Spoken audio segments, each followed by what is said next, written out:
Hi, I'm Jimmy Colefax, and this is The Story. Our guest today is Phil Fusco, who's sharing his life journey.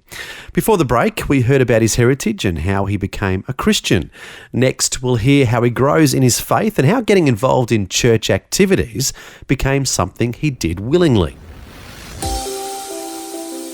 So at this point, it's safe to say that you weren't being forced. This was your decision to be involved so much. Yeah. Well, I think it's a cultural thing. When your parents sort of make choices to do things, your kids go along with the flow. But we loved it. My brothers and I just loved the fellowship. Okay. Yeah. Had a great youth group. In fact, all the guys and even the girls, I suppose, we met at youth group at church. We're all still friends to this day. And yet we've all gone different directions in life. But those bonds never changed. And, some very good, very close friends to this day. And so, but that's the foundation. And so as I got older, you start making decisions for yourself. Once you leave your teen years and hit your 20s, that's when most children sort of move away from the church because they're trying to find their own identity and their own beliefs and make choices for themselves rather than going with the flow that the family unit always does this. And certainly the same thing happened to me. Yeah, what happened? Well, I very much was thinking about, okay, so I've heard all these biblical themes. You know what I mean? You sort of read the Bible, you got a very good grounding in the Word, and so you try to apply it to your life. And I think there was a couple of things that were impressed upon my life in my late teens, early 20s, was that I had a great sense that we're meant to be a light and a salt in the world, not in the church. And so I always felt that my destiny or my role was to be in the world in some way making a difference. And so that was a very guiding thing that sort of influenced some of my decision making. But then I found a lesson in the whole process. So where I was sort of looking to, one, identify what are my natural gifts and talents, and there was somebody once told me that what you are, what your gifts are, is God's gift to you, and what you do with your life and with your gifts is your gift to God. And it sort of made sense to me at the time. So I tried to identify, well, what are my natural talents, my natural gifts, separate to spiritual gifts which can come to anybody, if you understand what I'm saying. So, and I could see very early that I had a certain ability to promote, organise. Only later I sort of defined it as a visionary builder or something like that. But it was obviously those family genes of entrepreneurial spirit, I think, for big ideas and trying things. And Mum certainly was that way. You mentioned earlier about, the resistance she had with, from the male fraternity, if you wish, in doing Women's Chamber of Commerce. Well, Mum was the same way. She saw something, she had passion about it, and even though she had resistance, that would not stop her doing what she felt, hand on heart, this is the right thing to do. And I remember Mum clearly telling us in those early years with IWFC, before IWFCI, when she was on the council for the Melbourne Chamber of Commerce, and she said, look, you guys, I noticed that, 40% of the workforce is women, yet we only have me on the board of 20 here. And don't you think we should address the needs of women in business? And they sort of looked at her like she was an alien, just boo-hooed her, as she said. Yeah. And so Mum said, well, if you guys don't get it, I'm just going to go do it myself. Yeah, that's what she did. That's what she did. Yeah.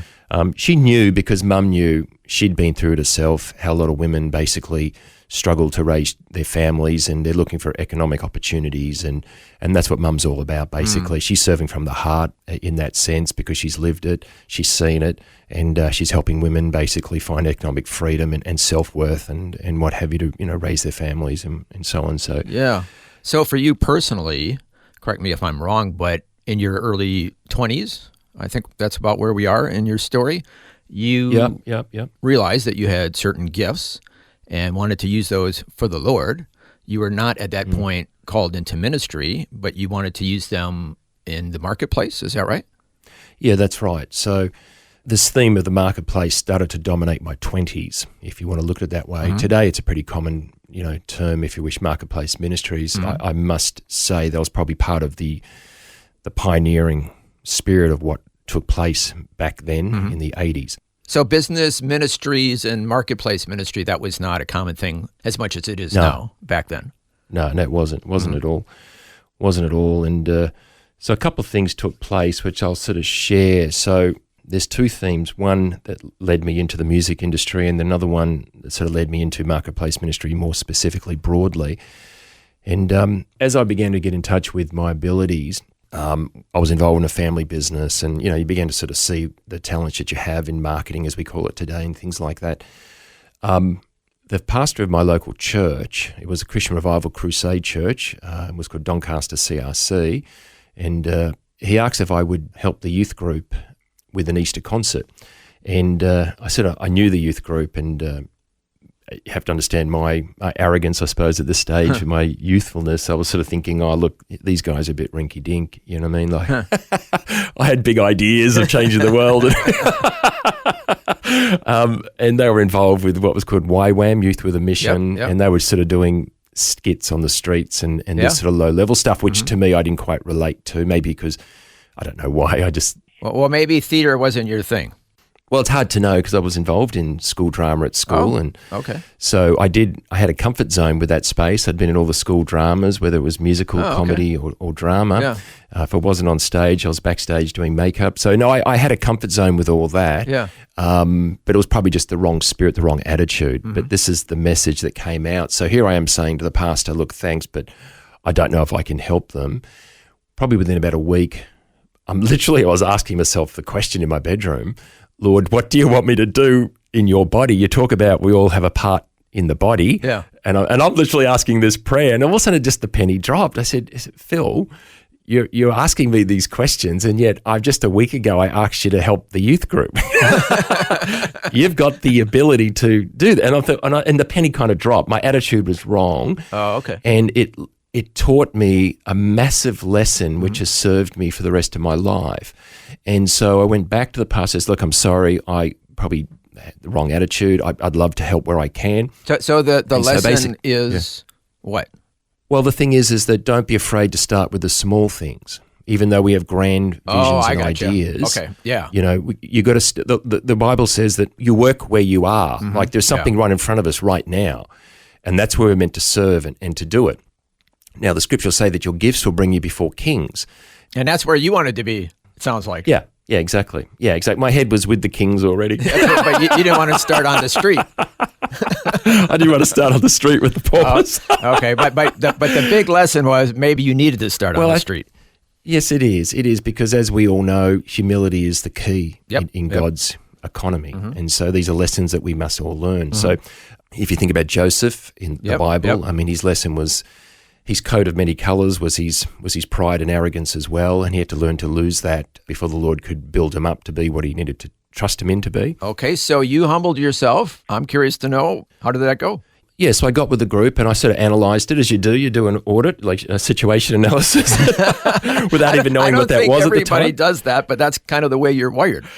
Yeah, it is the way I am wired. So I sort of analysed, okay, so what do we got here? I said, well, look, I always believe in the pursuit of excellence, that I don't believe you have to be paid to do a good job. I think you do a good job because you choose to do the best you can do. Yep. And so I look at a situation and say, right, these guys are on the outside of Doncaster Shopping Town, Westfield Doncaster Shopping Town, and their whole vision is we're going to stand at the entrance and do some busking as people walk in and stuff like that. And I said, oh, look, leave it with me. I'll work something out. So I went to centre management. So I found the smartest looking clothes I could find as a 22-year-old or whatever I was. And I went to centre management and basically convinced them or said, look, I represent the local church. It's Easter coming up. We'd like to take centre stage inside Doncaster Shopping Town in the main mall. You were ambitious. Yeah. And basically just said that we'd like to do an Easter concert. And they just said, fine, no problem. And I thought, okay, so we've been given the platform now, centre stage. Yeah. And so then I went about putting together basically a program. So I asked the church if the church band would actually join us and be the backup band. And then, of course, the youth group that were going to do the skits and the busking and the YWAMers that are involved, they were going to do their literal skits and acts on the stage as part of a program of events. And then this is Mum and I from a very early age. So we started to tag team, Mum and I, because we're in the same vein, this sort of entrepreneurial spirit. Yeah. And I said, Mum, I need some talent. I need some singers. And so Mum said to me, look, I've just come back from Canberra at what was called the National Alliance of Christian Leaders, NACL. And they had just started back in those days in the early 80s. Graham McLennan, who's still around today. Yeah, I know Graham. And they just started this movement. And my mum, being her, she went up on her own. And she came back and said, look, Phil, there was a guy that was busking there at the NACL conference. He was like just singing and playing his guitar. He actually wasn't too bad. Why don't you, let's try to find him and maybe bring him down. And I said, okay. So I said, well, what's his name, Mum? She said, his name's Steve Grace. Oh, okay. Big dreams for little people. We do the best that we can do. We got big dreams for little people. Well, that was part one of Eric Scatterbo's conversation with Phil Fusco, who, as we'll hear, has been led by the Lord on many different adventures, both in ministry in Australia and overseas in the secular marketplace. Next time, we'll hear about Phil's involvement with one of Australia's biggest Christian music stars, Steve Grace, and the production of Steve's best-selling debut album called Children of the Western World. That's all coming up next time. But before we end today, I just want to emphasise the lesson Phil learned when planning the event at the local shopping centre. At first, he thought it was too small a thing, and that God certainly had bigger things in mind for him.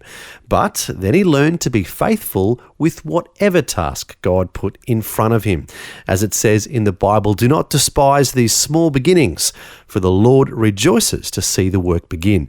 Also, whoever can be trusted and is faithful with very little can also be trusted with much. We'll hear more about these truths and how they play out in Phil's life as we hear more of his story next time. Until then, I'm Jimmy Colefax, encouraging you to share your story with someone today. Next time on The Story.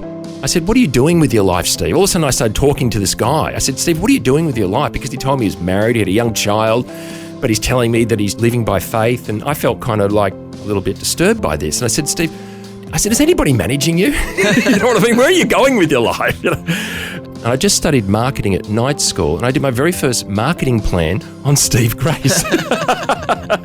Phil Fusco joins us once again to share more of his life journey and how the Lord has led him on many adventures, including overseas in the secular marketplace, as well as in ministry here in Australia. We'll hear the role he played in helping launch the career of Christian singer Steve Grace next time. The Story. Just another way Vision is helping you look to God daily.